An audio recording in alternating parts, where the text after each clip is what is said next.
for Twitch. Okay. Twitch is just confirmed. I'm going to go wait for YouTube. YouTube has just confirmed. I'm going to wait for Facebook.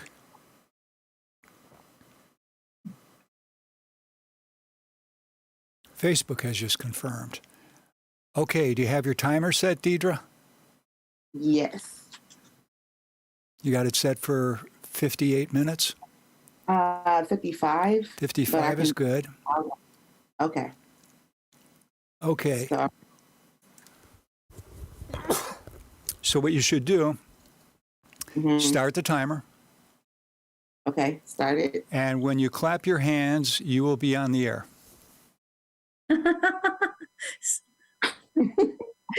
Hello and welcome to Talking Peace. I am your host, Deidra EmEl, Executive Director of the WNY Peace Center. Thank you for joining us today. We first like to begin our radio show with a Thanksgiving, connecting to our Haudenosaunee brothers and sisters. Of course, we are on stolen land, and we just want to acknowledge that this land was stolen, and that the land that we tread upon is sacred, and to our brothers and sisters, and we just had Indigenous Peoples Day on Monday, and that was only, it's a few, which is great, throughout the year. But instead of Columbus Day, we're starting to acknowledge who the day is truly for, and it's to acknowledge the lives that were stolen, that were taken in order to take this land. So we acknowledge that. We also acknowledge in Thanksgiving the earth and the traditions, Indigenous traditions of to acknowledge the earth. And we are thankful for the living creatures. We are thankful for the plants and the animals. We are thankful for the human lives. And we appreciate the human lives that are in existence. And we are thankful for the love that still exists in the world. We are thankful for the water and the living creatures within the waters. We are thankful, just for the universe and how everything works together in its time. So at the end of our Thanksgiving, in a traditional Haudenosaunee Thanksgiving, we would say Nyahweh, and the people would say Nyo in acknowledgement. So Nyahweh. Nyahweh. Thank you. So today we wanted to talk about freedom for Iran. And we have our guest, Nadia Shahram. She is an activist and attorney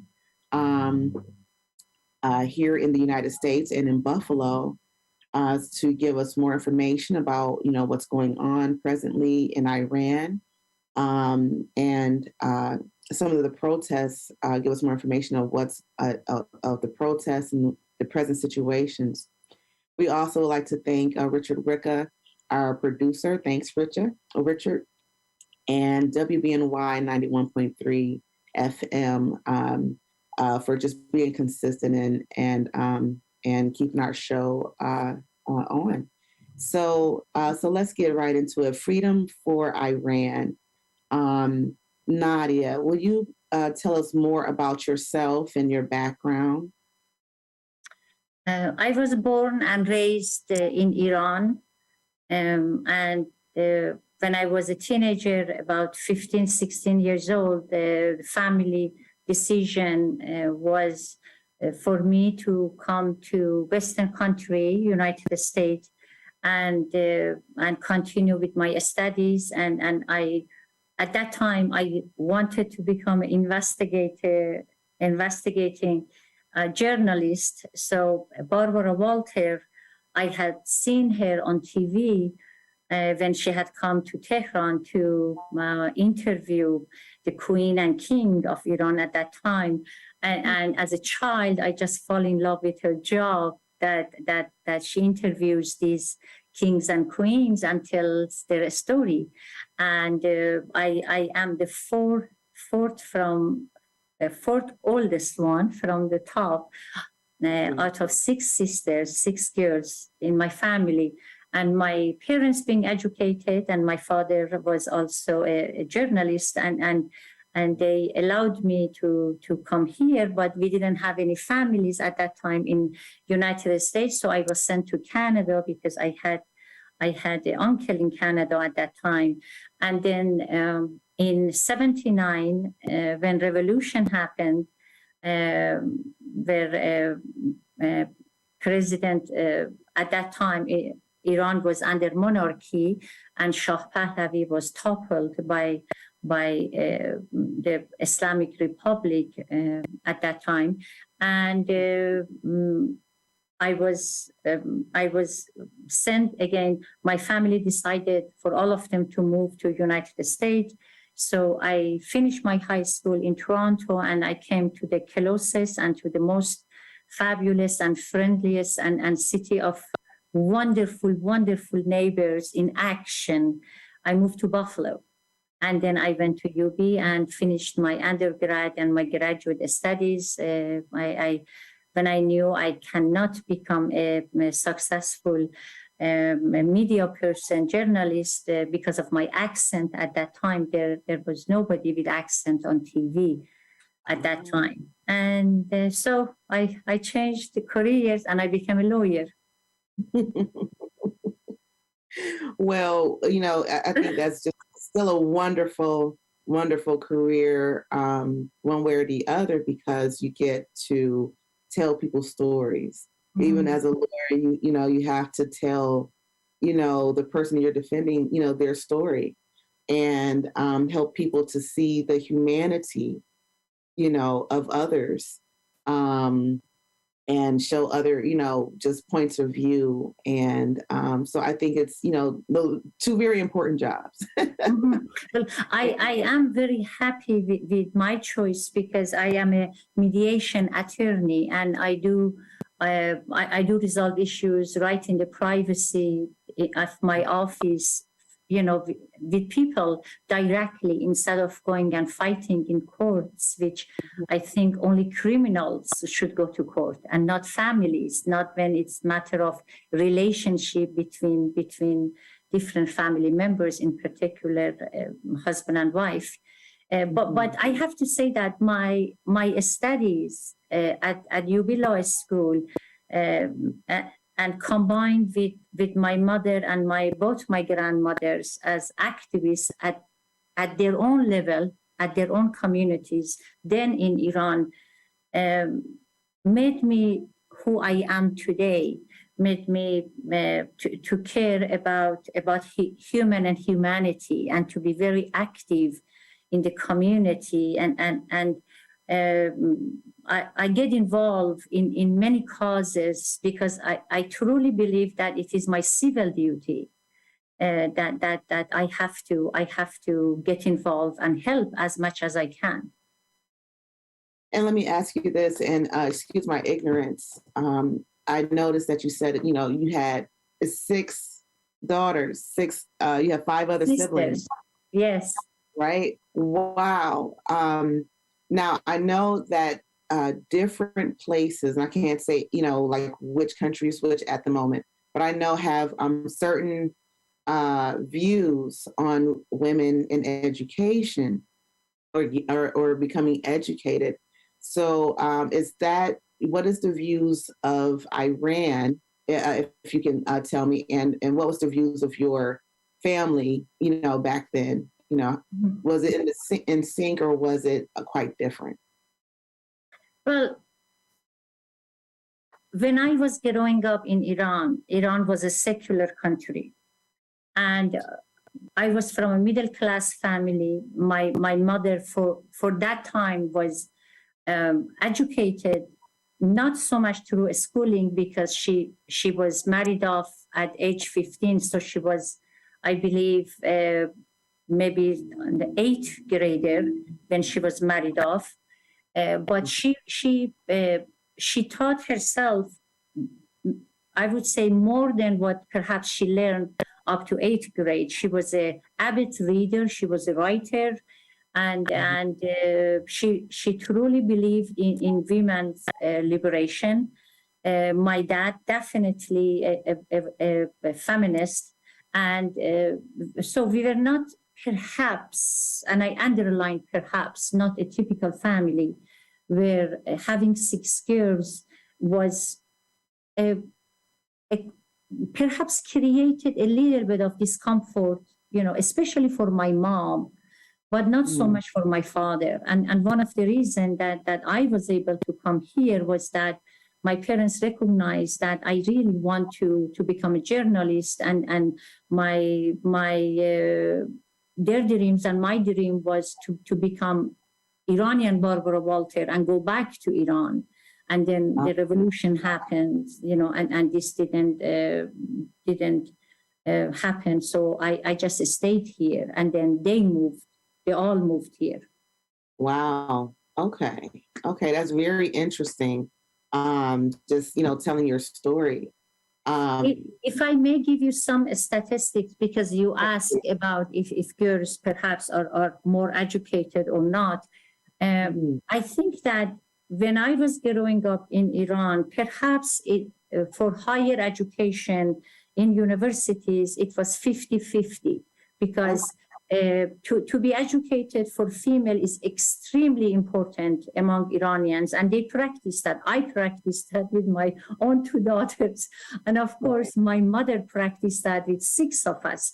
But right now, even under the dictatorship of the government, it's 60% ratio for young females in higher education, in graduate schools, compared to 40% of men.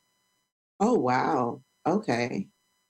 Well, that's interesting too, because I think that, over in the West, if we're not educated, if we don't, really, look into, separate the countries and look at, okay, whose law is what, like I didn't know that Iran was a secular country at one point. And I didn't, and that's surprising for me, just because I just didn't have the knowledge that it's more females in higher education, college and universities, than males. So, and I think that helps, like when you bring about facts, it helps to put different issues in perspective, even for the Western world. Because if I just grouped everyone together in Middle East, all the women are uneducated, everybody can't drive, no one respects women, but I don't think it's that, in that way for everybody. So I think it's very important to separate, and give facts for each situation and country. If I may give you a very, very, I guess, I don't want to say very popular, because I don't know how popular Handmaid's Tale on Netflix. Are you familiar with that series? Yes. So just imagine that really is what happened to Iran. So what those people were faced, just freedom, regular, ordinary, average life, and then what happened during, I don't know, to me that is very, very disturbing, even on a screen.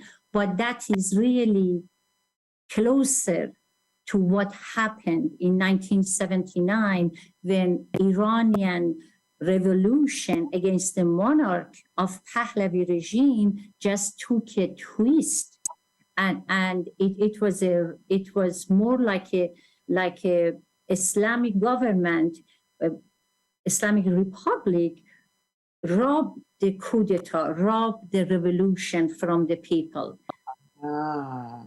Okay. Very interesting. Okay. Wow.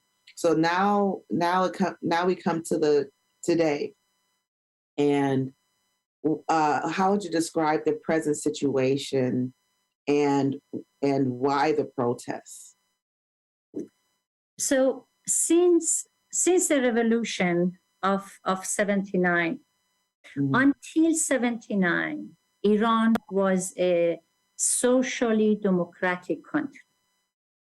Okay. So 79 and on, for the last 43 years, over 4 decades, Iranians' rights, freedom to speak, freedom of association, to have agencies, that was taken one by one from people.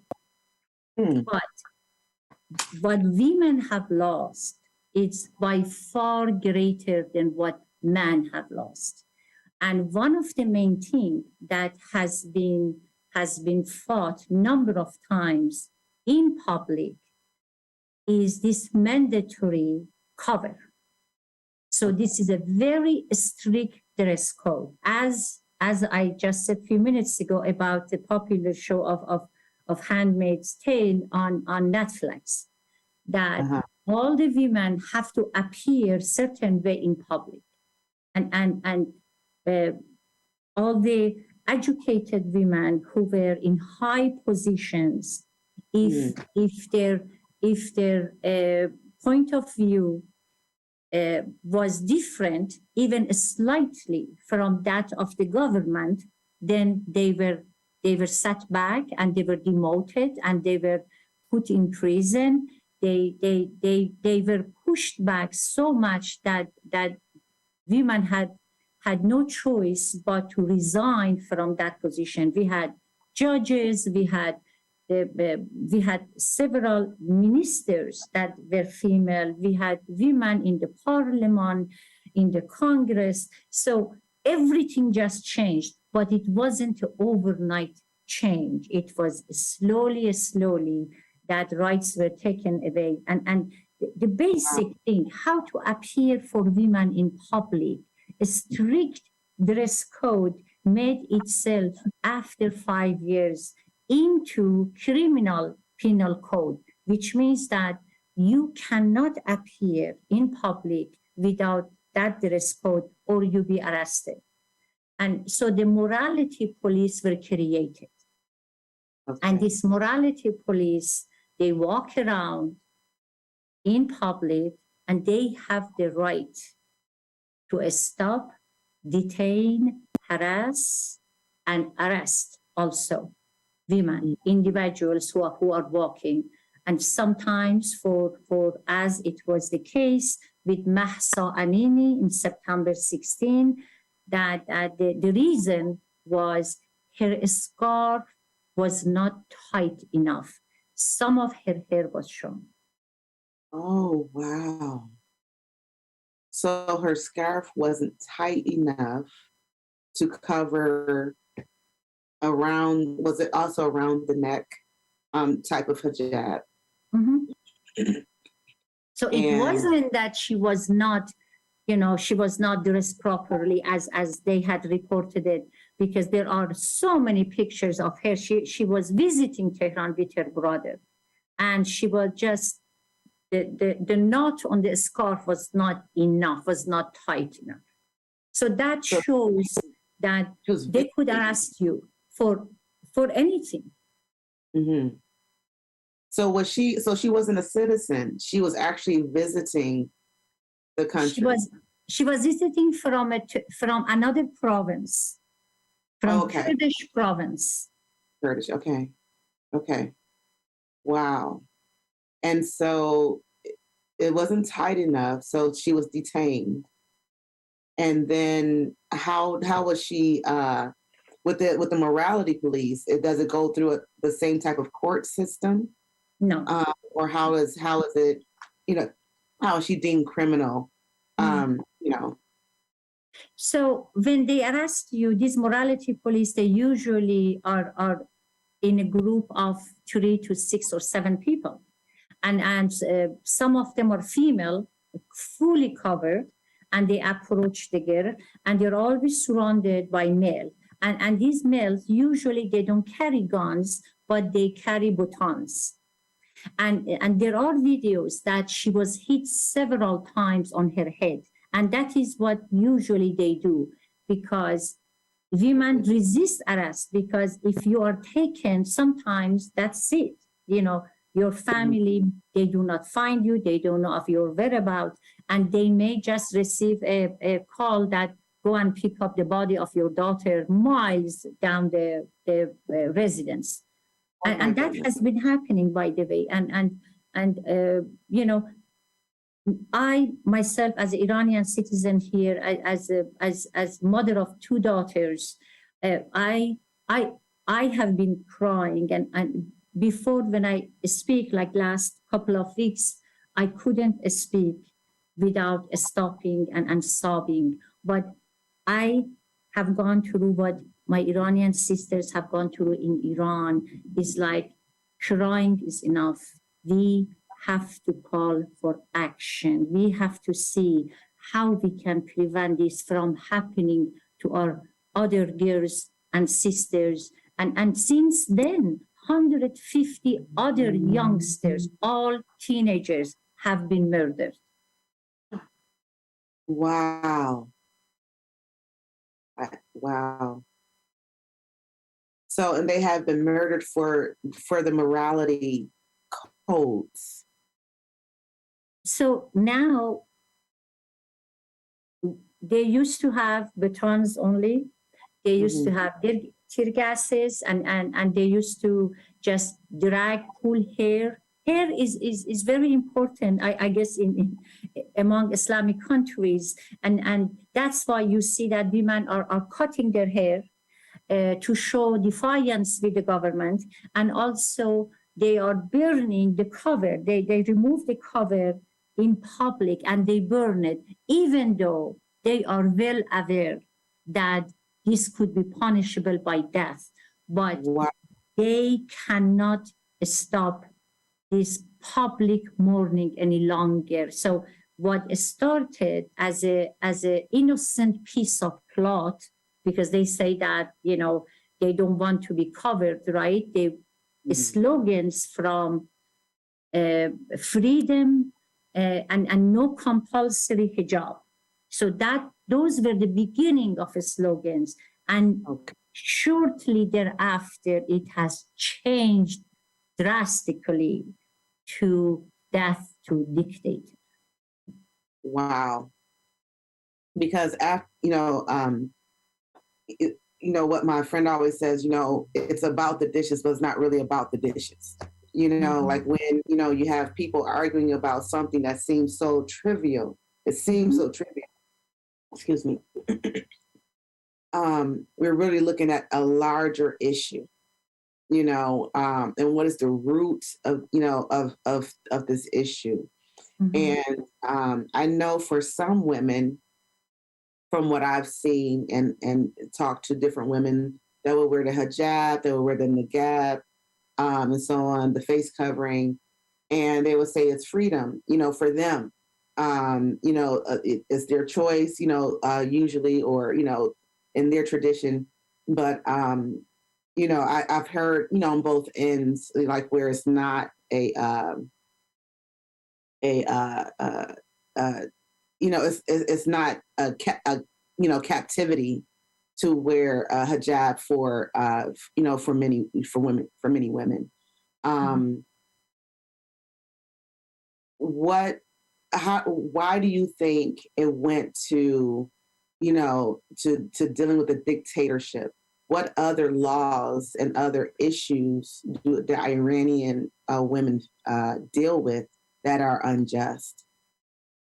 I think a better question would be to ask opposite of that, because everything is compulsory in Iran now.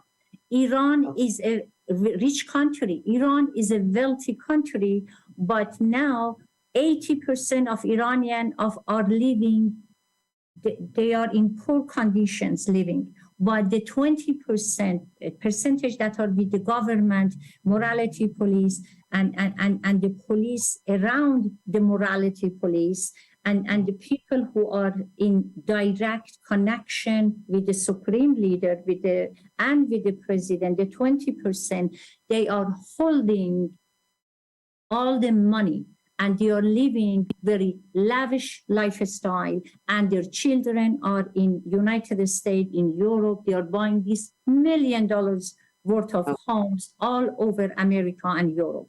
Now, And yes, these are the money from that, those 80% of Iranian that are tired of having the wealth that belongs to all of them goes to certain percentage.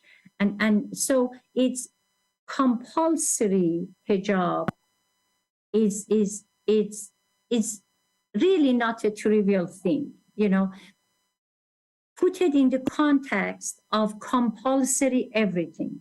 You cannot go out to certain places. You cannot become a judge with the voting rights if you are a female. You cannot practice certain religions. You cannot send your children to university if you belong to certain religion. We have about 1 million people, prisoner of conscience in Iranian jails. So if you don't practice what they preach, irrespective of whether you are Muslim, Jew, Baha'i, Christian, you will go to jail. They do not distinguish between Muslims, between Baha'is, between Christians and Jews. They have their own Taliban regime. It's which is a terrorist, which is terrorism as a government, and that's why we have to stop it. Wow. Do you think that? What do you think? What do people hope that these particular protests? Because the cutting of the hair is, like you said, it's very important. As far as the hair and so on, is very important. In the Middle East, and you mentioned it as a way of mourning in public to cut the hair. It's mourning, and it shows defiance, because the way Iranian government is practicing Islam is that no hair should be shown, otherwise man will go crazy. That is basically the concept, right? So you are responsible to control our man on the street by dressing very modestly, meaning putting a loose, dark cloth over you, and then cover your hair entirely. So you are in charge in a way to keep man safe from going crazy. Okay. Does that make sense? Well, no. I do believe in self-accountability. I don't believe that that people need to be, that you're responsible for someone else's thoughts and feelings and so on. However, as far as in a society, I think this is my personal view, not the Peace Center, but my personal view is that I do think that, we are influenced as human beings. We influence one another, and we can influence, to the good, we can influence, to the bad, or, what may be considered bad. And can we arouse thoughts for each other? Yes, it again, good or bad. But, once you start to cover one thing, who's to say another thing isn't sexual or sexually arousing or what have you, whether it's ankles or, or your ears or, there's certain things, and it's different in different cultures. So I don't think it's a same thing that you can really put across boundaries. You know what I'm saying? Because We all come up with different norms, social norms. But I don't think, people are responsible for other people's thoughts. I think we are responsible for our own thoughts. And for what we do with those thoughts. But I do think we all have a responsibility to our next human being, so whatever that means for each person, that is different, if you know what I'm saying. So from headscarf, from mandatory dress code, right? Then we go to women not being allowed to leave the country without the permission of their father or their husband. This is in the law of personal law in Iran, family code, and I'm not talking about minors. I'm talking about women up to age 40. So imagine I'm an attorney and I was 40 years old. I go to Iran. If I was married in Iran, my husband was Iranian, and my husband was a homemaker, he could make me not able to leave the country. Right. We are talking about discrimination, not just between sexes, between gender, that man can hold many employment that women cannot. Yes. But these dictatorship, it has affected the entire population. So it is not just women on the street saying death to dictator. They started, and it is actually the largest women-led revolution in Iran history, that women are up front. And what is so heartwarming for us over here to see is that they are being supported by their brothers, sons, fathers, and husbands. And that's what needs to happen. Yes. I think that with any revolution, any change truly for women, men must speak up for those changes to happen. Yes, we'll speak for ourselves, we'll stand up, but until men that empathize, that sympathize, that understand, that see truth, that see justice, until they speak up and stand up, that's where real change can start to happen, because it's a change of, the mind first, right? It's a transforming of the mind. And then that can help to transform, the government. I believe, I learned that 58%, when they polled how many people basically believed in wearing the hijab in public, was about 58% of the public said, as far as compulsory or mandated hijab, almost, half. A little bit over half. So it's basically the public is kind of divided on this, on this issue, which I also, thought was quite interesting. Where do you think, I guess in a little bit more detail, where do we want change to truly happen? As far as, do we want to change the codes to, compulsory to non-compulsory? Do we want to just change the regime, period? Are we talking about, just taking them completely out of, their seats? Like, what are we going for here?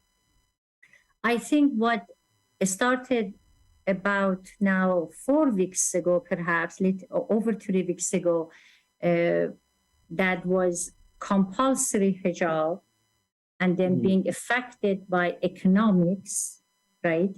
And being effective by all age groups. What makes this time around different than 2018, 2019, then 2009 and 2015, when it was only about where is my vote. It was about having a voice in the presidential election. It was about green movement. It was purely economics. No, this this is about regime change, because those who are on the streets, they are from school age to my age and my mother age group. We have all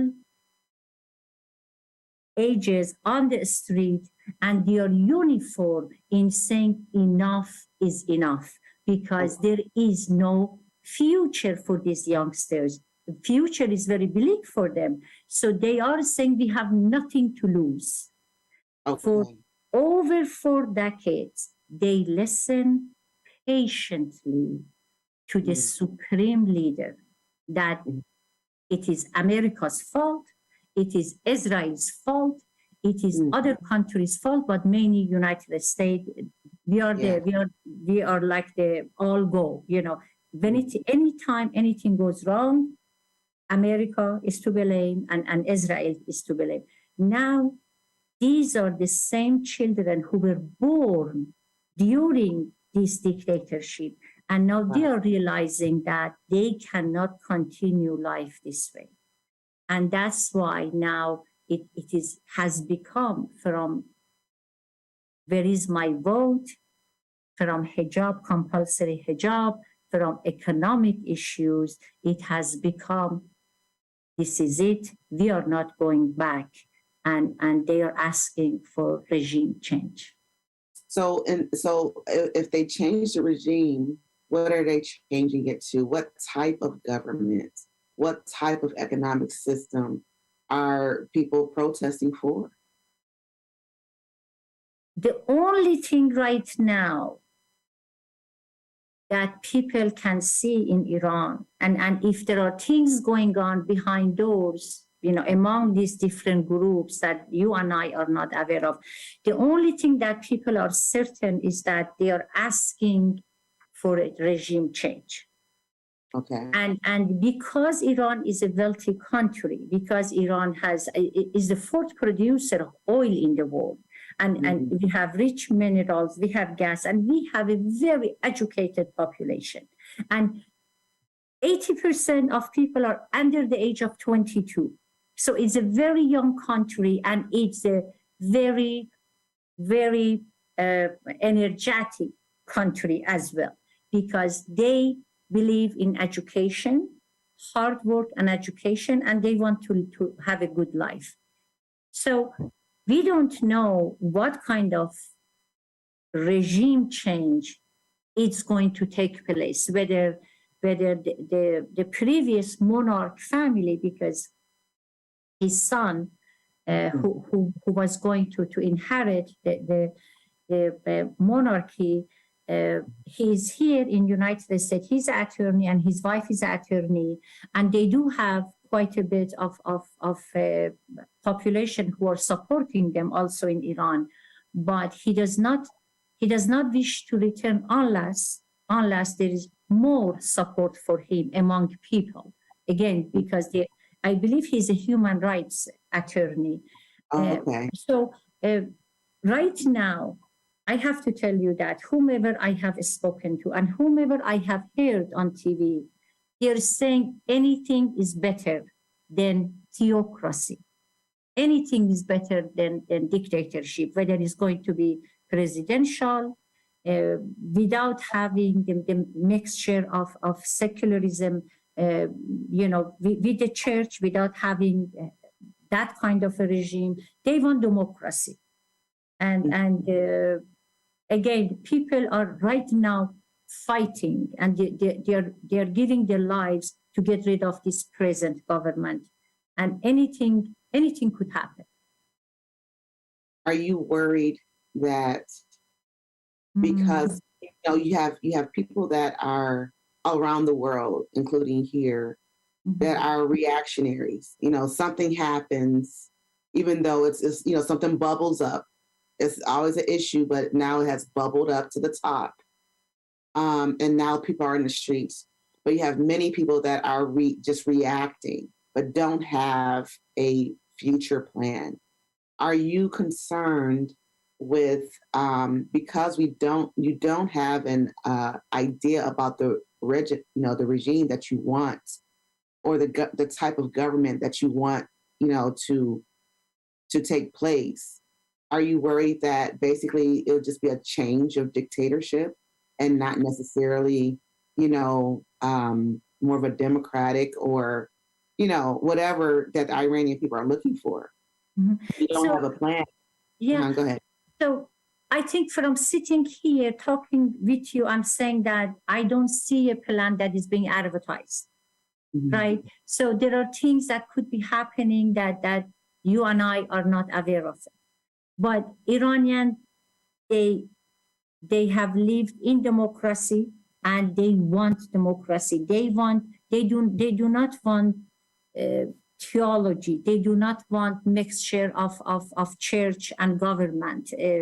Iran is by far more of a nationalistic country than a religious country. And what during the last 4 decades of having basically clergies running the country and controlling the wealth of Iranian, they're sick and tired of that, and they are not going to go back to that. Okay. Wow. So this going back to this young lady, she was convicted by the morality police on the spot, from what I'm gathering, and she died. Now, how did it come to the point that she lost her life? So from videos that we have seen that are taken by just bypassers or people who were just standing around and begging the morality police to release this girl, they drag this young girl. So in particular, this one woman, Mahsa, they drag her on the asphalt, on the street itself. And they keep hitting her because she's scared and she's screaming, she's yelling, she's begging not to be taken. Because to be taken, it means a lot. Yeah. And so the story from what we have seen that people have produced is that they keep hitting her on the head, and they keep saying, these girls, these morality women would say that just shut up, keep your voice down, we will take you will sign a confession, and then we'll see. Because as soon as they will arrest these young girls or old men, they beat them up, and then they take confession, and many times they die under the beating, and or release after some time. So couple of guys get involved, couple of men who are patrolling the morality police. They call pastoran. So they get involved, and one of the head of that unit, he hits her couple of times directly on the head. And you can see that blood start coming from around her ears, and they drag her, and you see her brother on the ground because the brother was walking with this young woman. Wow. So they drag Mahsa to the van and they disappear. So 3 days later, they say she passed away in the hospital. So after Mahsa, which you might have heard her name, that that she has sparkled this unity and also this uprising among people. Several other women, I don't want to say in a worst way, have been killed. This 16 years old girl. 150 more women, from what I'm reading in the news, since September 16. Many other women. One in particular that has really, really put more fuel into this uprising. 16 years old, Nika from province of Lorestan that she was arrested for her hijab not being proper. She was raped and she was thrown from a roof of a building. So, and then they give the body back to the family, and family, as they are preparing to have this very elaborate mourning, which adds more fuel to the uprising, they kidnap the dead body. These are not tales that I'm telling you. These are facts. They kidnap the body and bury her at a few, few kilometers in another place. So the family had to stop what they were planning to do, very public memorial, and all go to this new place that their daughter is buried. And when people from United States and all around the world, they sent condolences to the mother, she published a statement that don't send condolences for me, say death to the government and be part of the revolution. Wow. I'm speechless. I know I've read and I've heard of such abuse before, but to, just, to have it still being, just done, within this, 2022, in this day, in this age, it's barbaric. I'm just speechless. A 16-year-old that is still learning, that's still, just finding out about herself and, surrounded by family. She's not, alone. To be treated this way, I think it's not just a regime, but I keep going back to the process of changing the minds of people, changing what people think. Like, where do this idea about the abuse of women, or women being 50%, of man, of a man's status, what have you, where do you think this has come from? Whether, religiously or secular, where did these ideas do you think has, come from, for Iran in particular?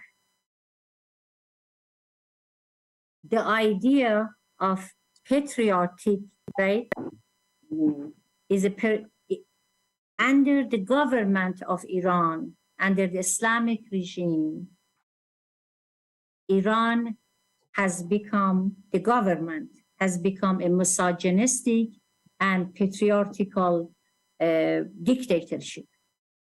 And the idea comes just from that around the world, including in our own United States of America, there are entitlement if you are a man.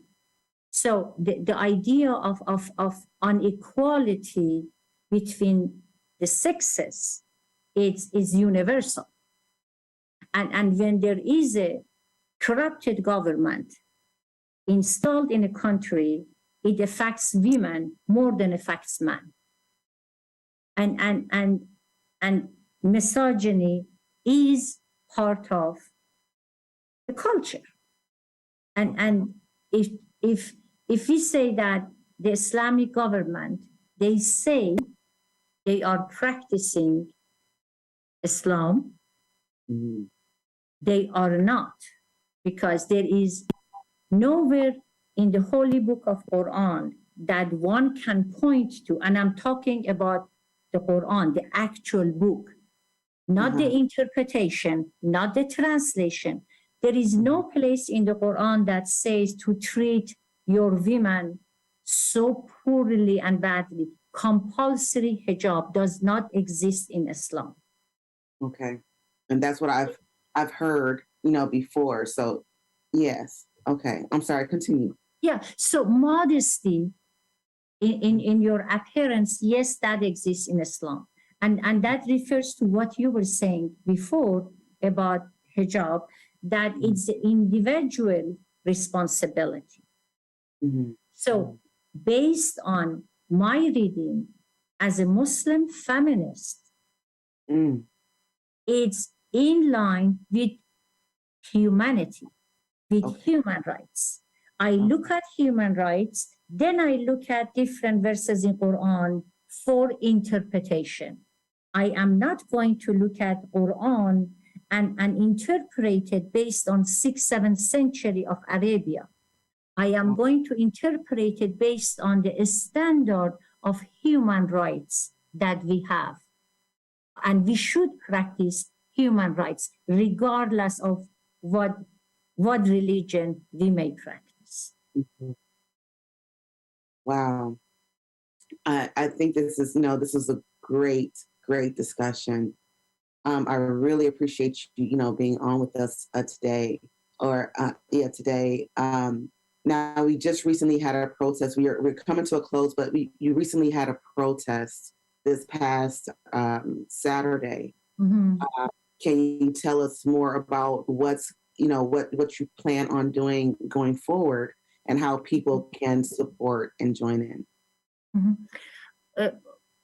Right now we are trying to find a place and set a date for a public forum, for a more like a hall meeting, for a town hall meeting.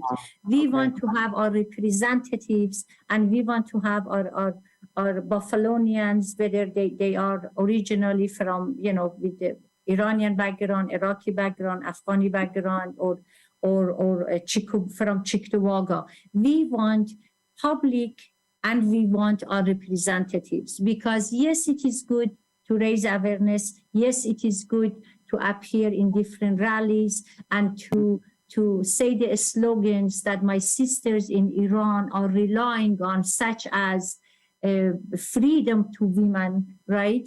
Or say her name, Mahsa Amini. So these things will give them more power, more inner power to continue with their fight.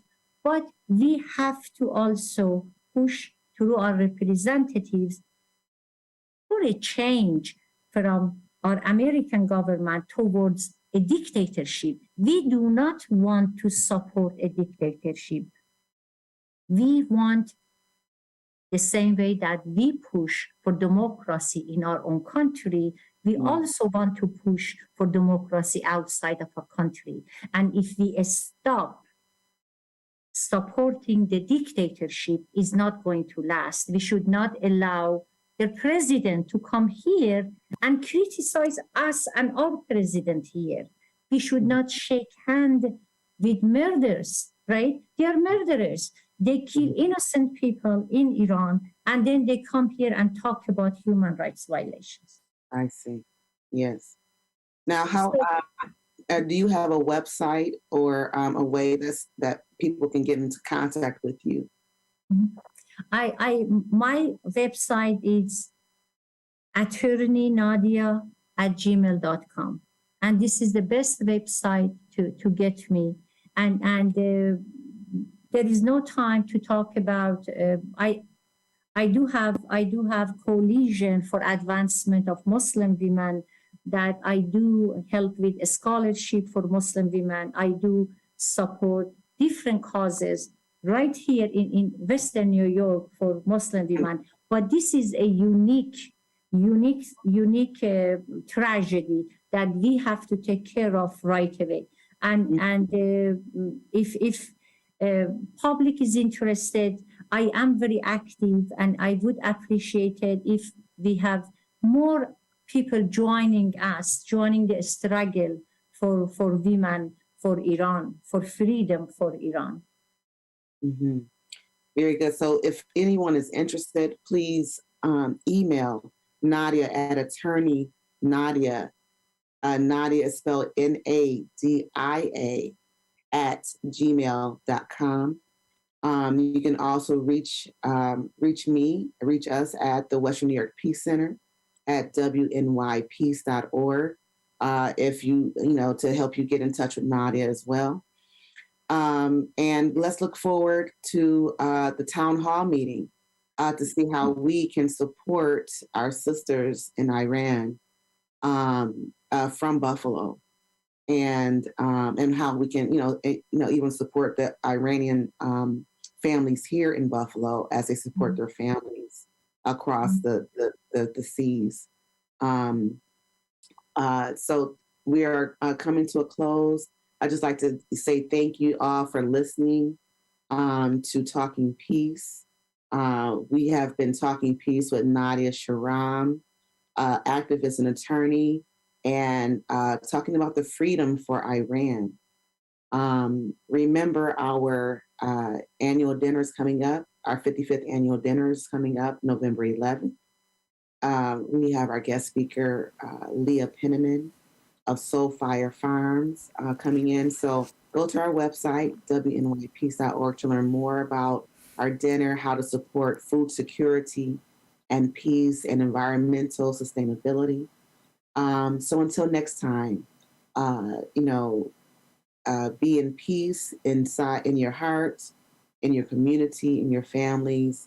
And you're listening to 91.3 FM radio, WBNY, Talking Peace. Have a good night. Have a good day. Thank you. Thank you for having me. Namaste. Namaste.